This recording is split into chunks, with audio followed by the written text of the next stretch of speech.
Hi friends, मैं आकांक्षा शर्मा जी के with आकांक्षा में आपका स्वागत करती हूँ। फ्रेंड्स, आज हम एमपीपीएससी प्रीलिम्स क्रैश कोर्स के 56वीं क्लास पढ़ने वाले हैं और स्वास्थ्य कार्यक्रम और नीतियों का जो मैंने एक भाग पहले आपको करवा दिया था और अब हम नेक्स्ट भाग करने वाले हैं यूनिट 7 का। ये बहुत इंपॉर्टेंट टॉपिक है और इसमें से ही जो मैं आपको करा रही हूँ उसमें से ही आपका प्रश्न बनेगा। कुछ एमसीक्यू भी मैं आपको करा दूंगी, तो बस आप यही कीजिएगा। तो चलिए स्टार्ट करते हैं। आगे बढ़ने से पहले चैनल को सब्सक्राइब जरूर कीजिएगा ताकि आने वाली सभी वीडियोज़ का इन्फॉर्मेशन मिलता रहे फ्रेंड्स। और जो जिसमें से मैं ये करा रही हूँ वो मेरे ये प्री के नोट्स हैं। प्री की नोट्स में ये सरकारी योजनाएं और नीतियों की फाइल है जिसमें मैंने सभी करंट जो भी करंट जो भी थी दिसंबर जनवरी तक की योजनाएं, नीतियाँ और पुरानी जो भी थी जिससे आ सकते स्वास्थ्य से संबंधित, महिला बाल विकास से संबंधित और रोजगार से संबंधित सभी योजनाओं को इसमें कवर किया है। उसमें से ही मैंने ये पार्ट लिया है। तो चलिए स्टार्ट करते हैं। पहला क्वेश्चन है राष्ट्रीय शहरी स्वास्थ्य मिशन। राष्ट्रीय शहरी ग्रामीण स्वास्थ्य मिशन मैंने लास्ट वीडियो में करा दिया था। आप इसका जो पहला 55वां भाग देख लीजिएगा, वहाँ पे मिल जाएगा। राष्ट्रीय शहरी स्वास्थ्य मिशन, राष्ट्रीय इसको बोलते हैं नेशनल अर्बन हेल्थ मिशन। इसकी स्थापना 2009 में हुई थी। शहरों और कस्बों में सुविधा देना इसका मुख्य उद्देश्य था। तो राष्ट्रीय शहरी स्वास्थ्य मिशन कब आया था? 2009 में आया था। इसका क्या उद्देश्य था? शहरों और कस्बों में सुविधा देना। आपसे पूछ सकते हैं एनयूएचएम कब बना? 2009 में बना। किस योजना के तहत इसमें थर्स्ट एरिया में इसको शामिल किया गया? 12वीं योजना के तहत इसको थर्स्ट एरिया में शामिल किया गया। ये आपसे पूछ सकते हैं किस योजना के तहत इसको थर्स्ट एरिया में शामिल किया गया? 12वीं योजना के तहत इसको थर्स्ट योजना में शामिल किया गया।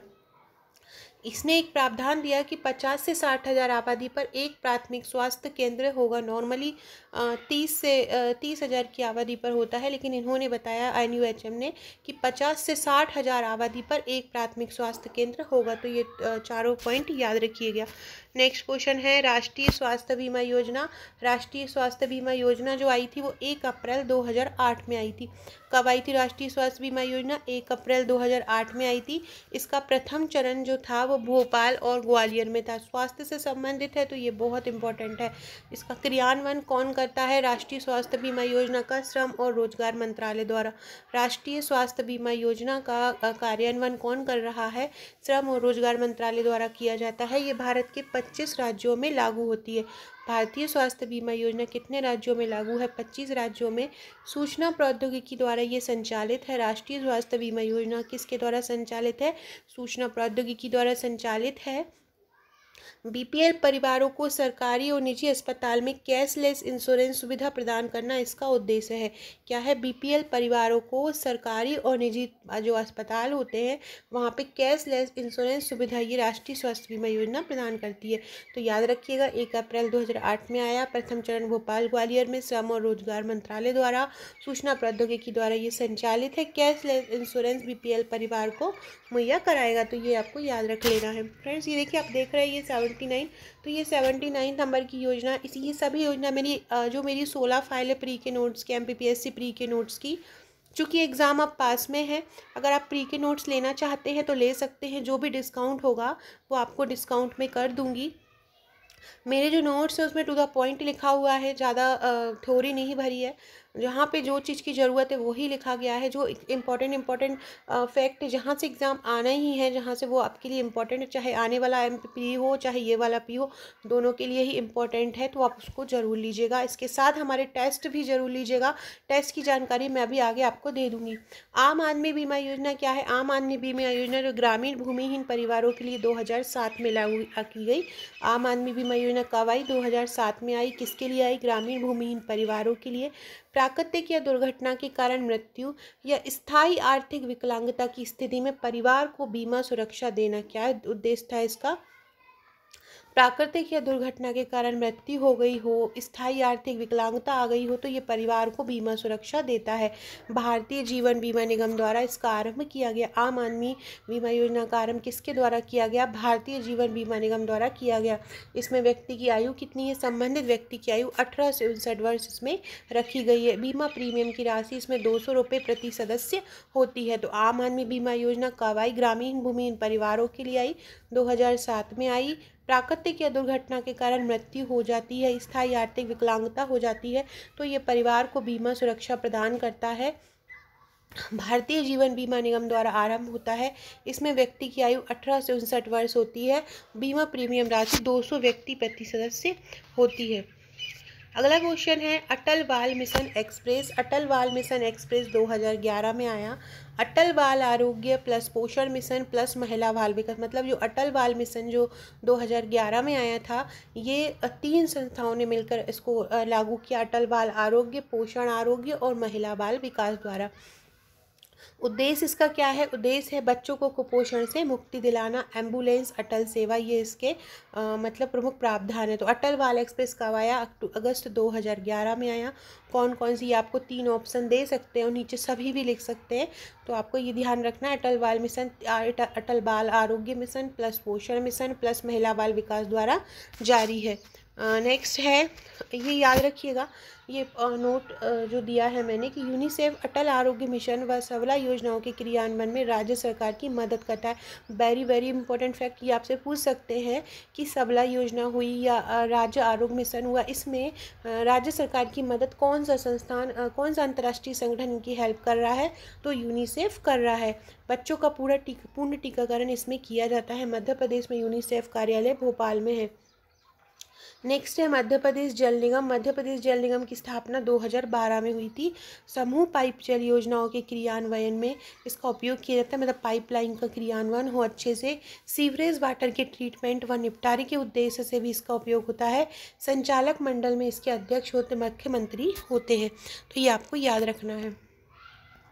फ्रेंड्स, जिसके बारे में मैं आपको बताई थी, ये मेरी टेस्ट सीरीज़ है, आप देख सकते हैं। रामबाण प्रश्न है इसमें, ये आपको 3 फाइल मिलेंगी, 1 से 40, 41, 71, 71 से 100। हर टेस्ट में आपको, हर एक टेस्ट में आपको 100 प्रश्न है, मतलब आपको 10,000 प्रश्न है, क्योंकि 100 टेस्ट है तो 10,000 प्रश्नों का ये संग्रह है। इसमें आयोग के अलग प्रैक्टिस क्वेश्चन है, करंट अफेयर्स के अलग है, विज्ञान के अलग है, पर्यावरण अलग है, इतिहास अलग है, भूगोल अलग है, राजनीति अलग है, अर्थशास्त्र अलग है। और इसके अलावा मैंने जनगणना का भी एक रखा है, एक टेस्ट ग्रुप जनगणना से संबंधित 100 क्वेश्चन है, क्योंकि जनगणना से संबंधित 2 प्रश्न आते हैं। योजना से एक योजना का रखा है, तो योजना से ही संबंधित जितने भी प्रश्न आते हैं वो सभी है। हेल्थ से संबंधित, विज्ञान से संबंधित जो आपकी 7 यूनिट, उससे संबंधित जितने भी प्रश्न हैं, तो वो सबको एक जगह पर मैंने कवर किया है। कंप्यूटर को के करीब 6 से 7 प्रैक्टिस सेट रखें, तो यहाँ पर आप अगर इनको लगाएंगे तो आप बहुत अच्छे से स्कोर प्री में कर पाएंगे। इसके अलावा इनके साथ मैं आपको एक ग्रुप दूंगी, उस ग्रुप में भी मैं इंपॉर्टेंट मटेरियल देती रहूँगी, आपको बस वही करना है। लास्ट 10 दिन एग्ज़ाम के जब बचे रहेंगे तो भी मैं आपको लास्ट 10 दिन में भी आपको मैं मटेरियल दूंगी, तो आपको वही पढ़ना है। तो आप इसको ले सकते हैं। 10,000 टेस्ट हैं, आप किसी कोचिंग में भी टेस्ट ज्वाइन करते हैं तो आपको केवल ऑनलाइन टेस्ट देना पड़ता है, और आप 1,000 रुपये, 1,1200 1,300 समथिंग रुपये दे देते हैं। यहाँ भी आपको इसी रेट में ये क्वेश्चन मिल रहे हैं, आप ऑनलाइन ले सकते हैं। अगर आप हार्ड कॉपी मंगाते हैं तो हार्ड कॉपी का चार्ज अलग लग जाएगा, लेकिन आपको ये पूरे टेस्ट आपके घर पर भी हार्ड कॉपी में आ जाएंगे। तो आप ये हार्ड कॉपी में भी एक साथ पूरे टेस्ट ले सकते हैं, घर पर बैठकर इनकी प्रैक्टिस लगा। बाइंडिंग फाइल आएगी, बाइंडिंग करके मैं ये भिजवाऊंगी आपको, ताकि आप अच्छे से इसकी प्रैक्टिस कर सकें। नेक्स्ट क्वेश्चन है सुपोषित माह अभियान। सुपोषित माह अभियान करंट का क्वेश्चन है, तो ये इंपॉर्टेंट है आने के लिए, क्योंकि नई योजना है। 29 फरवरी को ये आरंभ हुई थी भामासर मंडी परिसर कोटा में। सुपोषित माह अभियान कब आई थी? फरवरी में आई थी, कोटा में आरंभ हुई। लोकसभा अध्यक्ष ओम बिरला द्वारा इसको आरंभ किया गया। सुपोषित माह अभियान का आरंभ किसके द्वारा किया गया? लोकसभा अध्यक्ष ओम बिरला द्वारा। 2022 तक कुपोषण मुक्त भारत के लक्ष्य को प्राप्त करना। सुपोषित माह अभियान, पोषित आ रहा है तो ये समझ लीजिए कुपोषण से मुक्ति दिलाना है। तो उद्देश्य क्या है इसका? 2022 तक लक्ष्य है कुपोषण मुक्त भारत बनाना। नवजात और गर्भवती महिलाओं को स्वस्थ बनाना। पहले चरण में 1,000 गर्भवती महिलाओं में से प्रत्येक को 17 किलो संतुलित आहार की एक किट प्रदान की जाएगी। पहला चरण जो होगा उसमें 1,000 गर्भवती महिला जो रहेंगी, प्रेग्नेंट लेडीज़ जो रहेंगी, उनको 17 किलो संतुलित आहार का एक किट प्रदान किया जाएगा। 29 फरवरी को आरंभ हुआ था। कहाँ पे? ओम बिरला द्वारा। लोकसभा अध्यक्ष। कुपोषण मुक्त भारत के लक्ष्य को प्राप्त करना इसका उद्देश्य था। नेक्स्ट है निर्विक योजना। निर्विक योजना ये स्वास्थ्य से संबंधित नहीं है, ये तो मेरी योजना की फाइल में, क्योंकि करंट अफेयर से था तो मैंने योजना की फाइल में ये आ गया था। ये कुछ महत्वपूर्ण टॉप पॉइंट है कि स्वास्थ्य सेवा कितने प्रकार की होती है। स्वास्थ्य सेवा 2 प्रकार की होती है, एक होती है उपचारात्मक और एक होती है निरोधात्मक। देखिए क्या होता है उपचारात्मक? क्या होती है निरोधात्मक। उपचारात्मक, जब आप किसी बीमारी से ग्रस्त हो जाते हैं और उसके बाद आप दवाई लेते हैं, मेडिसिन लेते हैं उस बीमारी के उपचार के लिए, उसको ठीक करने के लिए, तो उसको उपचारात्मक बोलते हैं। निरोधात्मक, आप पहले से ही बीमारी के पहले से ही सचेत हो जाते हैं कि हमको ये बीमारी ना हो, और आप निरोधात्मक चीज़ें लेते हैं, जैसे कि गर्म उबला पानी पीते हैं, मच्छरदानी लगा के सोते हैं, हैंड को वॉश करते हैं, जैसे कि कोरोना ना हो। कोरोना के लिए हम लोगों ने कितना चीज़ें की हैं, सैनिटाइज़र का यूज़ करते थे, तो वो जो चीज़ें हैं वो निरोधात्मक में आ जाती हैं। तो इस प्रकार से याद रखिएगा, स्वास्थ्य सेवा 2 प्रकार की होती हैं। बाल किशोर शक्ति योजना कुपोषण से मुक्ति के लिए 2005-06 में आरंभ हुई थी। ये योजना का याद रखना। किशोर शक्ति योजना कब आई थी? 2005-06 में। राष्ट्रीय स्वास्थ्य नीति थी, क्योंकि नई बनी है इसलिए इससे संबंधित फैक्ट पूछ सकते हैं, इसलिए मैंने कुछ फैक्ट लिखे हैं, ये याद कर लीजिएगा। स्वास्थ्य सेवा में 50% वृद्धि की जाए। प्रजनन दर 2025 तक 2.1 की जाए। स्वास्थ्य सेवा में 50% वृद्धि, प्रजनन दर 2025 तक 2.1 की जाए। जीवन प्रत्याशा 2020 तक 70 करना है। जीवन प्रत्याशा कितना करना है? 2020 तक 70 करना है। शिशु मृत्यु दर 2025 तक 33 करना है। शिशु मृत्यु दर 2025 तक कितनी करना है? 23 करना है। मातृ मृत्यु दर 2025 तक कितना करना है? अभी लगभग 173 है, उसको 100 तक लेके आना है। स्वास्थ्य सेवाओं पर खर्च जीडीपी का 2.5% करना है। ये इनमें से एक क्वेश्चन बस बन सकता है आपका, कि जो नई स्वास्थ्य नीति है उसमें जीवन प्रत्याशा कितना लक्ष्य रखा गया है, कि कब तक रखा गया है? 2020 तक लिए 70 रखा गया है। ये शिशु मृत्यु दर को 2025 तक कितना कम करने का लक्ष्य है? जो 47 है हमारे मध्य प्रदेश की, 47 से 48 है, तो उसको 23 करने का लक्ष्य रखा गया है। बाल मृत्यु दर को 2025 तक 100 करने का लक्ष्य रखा गया है, जो कि 175 है, 173 है। तो इस प्रकार से आपको ये फैक्ट अच्छे से पढ़ लेना है, इसलिए मैंने ये आपको ये मेन फैक्ट लिखे, क्योंकि ये इसके आने के बहुत ज़्यादा चांसेस हैं। सो फ्रेंड्स, ये था हमारा आज का वीडियो। फ्रेंड्स, ये मेरे प्रीलिम्स और मेंस का पैकेज है।